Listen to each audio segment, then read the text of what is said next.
E aí, todo mundo, né, já passou por algum conflito na vida, seja uma coisa pequena ou um problemão. Mas já pararam para pensar como é que a sociedade se organiza para que um simples desacordo não vire um caos total? Pois é, hoje a gente vai desvendar essa jornada, do conflito até a solução, para entender o passo a passo do nosso sistema de justiça. Pensa aí, quem nunca teve uma briga com o vizinho, um problema com uma compra que deu errado? Conflitos fazem parte da vida, não tem jeito. A grande questão é, qual a melhor forma de resolver isso? Porque sabe, o nosso primeiro instinto, aquela forma mais antiga de justiça, muitas vezes pode criar um problema ainda maior. E essa famosa frase do Gandhi resume isso perfeitamente.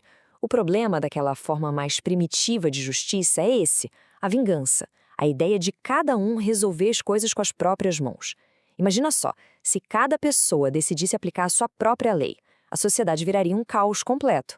Por isso mesmo a gente, como humanidade, precisou evoluir. E essa evolução, basicamente, nos leva a dois caminhos.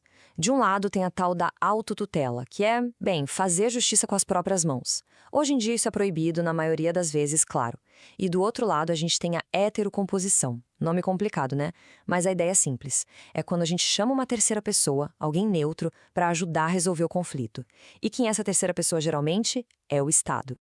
Então, foi isso. Para evitar aquele caos do olho por olho, a sociedade fez uma escolha, um pacto, digamos assim. Entregou para o Estado o poder de resolver os conflitos. Só que, claro, ao receber esse poder todo, o Estado precisou fazer uma promessa fundamental para todo mundo. E o nome dessa promessa é devido processo legal. É uma ideia super antiga que vem lá da Magna Carta, de 1215, e hoje está na nossa Constituição. O que isso quer dizer na prática? Quer dizer que o Estado não pode simplesmente chegar e tirar a liberdade ou os bens de alguém. Não, ele precisa seguir um conjunto de regras, um caminho justo que está previsto na lei. É, no fundo, a nossa grande garantia contra qualquer tipo de abuso de poder.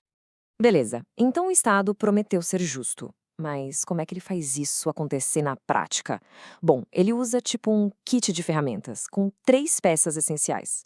Elas são a base de todo o sistema. Então, bora abrir essa caixa e dar uma olhada no que tem lá dentro. A primeira ferramenta se chama jurisdição. E para simplificar, vamos pensar assim: jurisdição é poder. É o poder que o Estado tem de dar a palavra final num conflito, sabe? De dizer quem está certo, quem está com direito e, o mais importante, garantir que essa decisão seja cumprida. Então, quando um juiz dá uma sentença, é exatamente isso que está fazendo, exercendo a jurisdição. E aí vem o contraponto perfeito. Se a jurisdição é o poder do Estado, o processo é a nossa garantia. Muita gente pensa em processo e já imagina um monte de papel, burocracia, né? Mas a ideia é justamente o contrário. O processo é um manual de instruções. São as regras do jogo que impedem o Estado de usar aquele poder todo de qualquer jeito. É o que garante que todo mundo vai ser ouvido de forma justa. Para ficar ainda mais claro, vamos pensar assim: existe o direito material e o direito processual. O direito material é o que se está discutindo. Por exemplo, o direito de alguém a uma propriedade ou o direito de receber o pagamento por um trabalho. Já o direito processual é o como. É o passo a passo, o caminho que precisa ser seguido para que aquele direito seja reconhecido pela justiça. E esse ponto aqui é fundamental. O processo não é um fim em si mesmo, sabe? Ele é só uma ferramenta. O grande objetivo é fazer com que todos aqueles direitos que estão lá, bonitos na Constituição, se tornem realidade na vida das pessoas. O como, ou seja, o processo, existe para servir ao quê, que é o direito. Simples assim. E tudo isso nos leva ao coração de toda essa nossa conversa. Porque pensem bem, de que adianta ter um monte de direitos e regras se as pessoas, na prática, não conseguem usar o sistema? É aqui que entra o conceito que talvez seja o mais importante de todos: o acesso à justiça.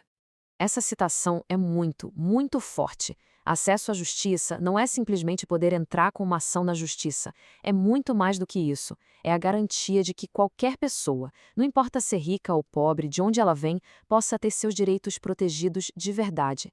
É por isso que é considerado o mais básico dos direitos humanos, porque sem ele, todos os outros direitos correm o risco de virar só palavras no papel. E essa busca por um acesso real à justiça veio em ondas, como os estudiosos chamam. A primeira onda foi para derrubar a barreira do dinheiro. Foi quando se criou a Defensoria Pública, para que ninguém deixasse de buscar seus direitos por não poder pagar um advogado. A segunda onda olhou para os problemas coletivos, que afetam um monte de gente, tipo a poluição de um rio. Em vez de 1.000 pessoas entrarem com um processo, essa onda permitiu uma única grande ação em nome de todo mundo. E a terceira onda, que é a mais recente, sacou que nem tudo precisa parar na mão de um juiz. Ela trouxe ferramentas como a mediação, a conciliação, buscando soluções mais rápidas e mais adequadas para cada tipo de briga. E olhem só esse caso real que ilustra perfeitamente a primeira onda. Imagina uma pessoa que não tem nenhum documento, nenhum, e por causa disso não tem CPF. Como é que ela vai entrar na justiça se um dos requisitos é ter CPF? É um beco sem saída, certo? Errado.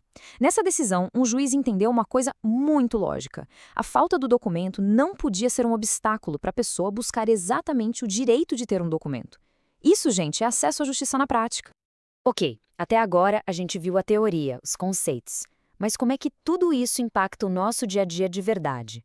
Porque as decisões da justiça não ficam só lá no papel, não. Elas moldam, e muito, a sociedade em que a gente vive.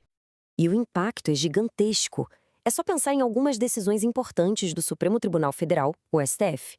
Foi o judiciário que garantiu o direito à união estável para casais do mesmo sexo, que definiu regras para a demarcação de terras indígenas, que criminalizou a homotransfobia. São decisões que não resolveram só um caso específico. Elas literalmente redesenharam partes da nossa sociedade. Claro que essa atuação tão forte do judiciário levanta um debate super atual. Quando temas que, em tese, deveriam ser decididos pelos políticos lá no Congresso acabam sendo resolvidos nos tribunais, a gente tem o que se chama de judicialização da política. E aí surge a pergunta que muita gente faz: será que o judiciário está indo além do seu papel? E existe um ponto de vista bem crítico sobre isso.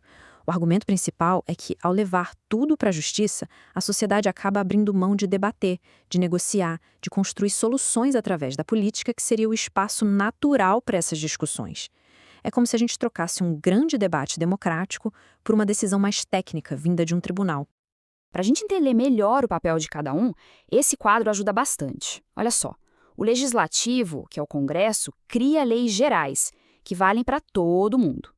O Executivo, o governo, administra o dia a dia. Já o Judiciário age em casos específicos, concretos, e a decisão dele tem uma característica única, a coisa julgada. E isso significa que, uma vez tomada a decisão final, ela se torna definitiva. Acabou a discussão. E voltando a falar daquelas regras do jogo, do processo, existe um princípio que sempre nos lembra do propósito de tudo isso. E se alguém comete um erro de formalidade no meio do caminho?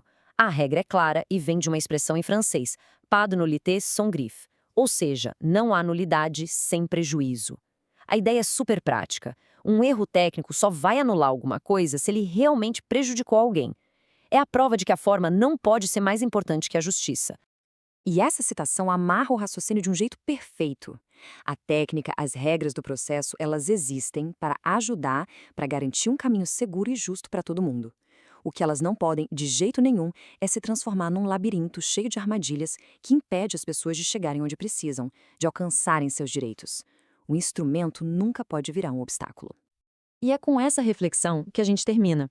O grande desafio de qualquer sistema de justiça é exatamente esse: encontrar o equilíbrio perfeito. Como garantir a ordem e a segurança das regras sem que, no fim das contas, elas virem uma barreira para a própria justiça que deveriam proteger? Fica aí uma pergunta fundamental para a gente continuar pensando. Valeu por acompanhar e até a próxima! E é com essa reflexão que a gente termina. O grande desafio de qualquer sistema de justiça é exatamente esse: encontrar o equilíbrio perfeito.